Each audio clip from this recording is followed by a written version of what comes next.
Vaut-il mieux être craint ou aimé? Au cours de ses 8 années d'exil politique, l'homme politique et philosophe italien Nicolas Machiavelli a écrit son œuvre la plus célèbre, Le Prince. Il se demandait alors, vaut-il mieux être aimé que craint? Ou craint qu'aimé. Pendant des siècles, le droit de gouverner a été déterminé par l'hérédité. T'es né dans la souveraineté et ton droit de gouverner était soutenu par le droit divin des rois. Et Machiavel va décrire un nouveau type de leader, un suffisamment fort pour acquérir le pouvoir par sa seule influence. La règle héréditaire est destinée aux perdants qui ne peuvent pas accéder au pouvoir par eux-mêmes.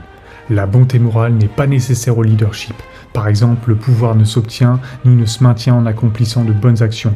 En fait, Machiavel pense que les gentils finissent derniers, du moins aux élections. Si un leader est trop concentré sur le bien, il risque de ne jamais accéder au pouvoir ou de ne pas être assez fort pour faire ce qui est le mieux pour le peuple. En fin de compte, s'appuyer sur la vertu pourrait même nuire à l'État. Machiavel a popularisé l'idée selon laquelle la fin justifie les moyens. Cela ne veut pas dire que les gens doivent faire nécessairement ce qu'ils veulent pour une bonne fin. C'est plutôt la fin, dans ce cas, l'acquisition du pouvoir qui justifie les moyens.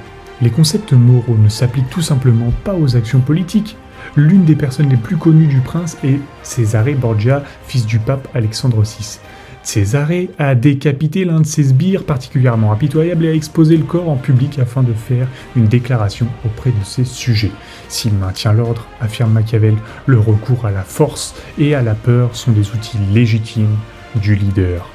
Pour Machiavel, un bon leader doit donc se salir un peu les mains. Assassinat, coup d'état, écoute téléphonique sans scrupule, mariage arrangé par la force ou envoi d'un robot dans le passé, toutes ces actions seraient justifiées si elles protégeaient la population.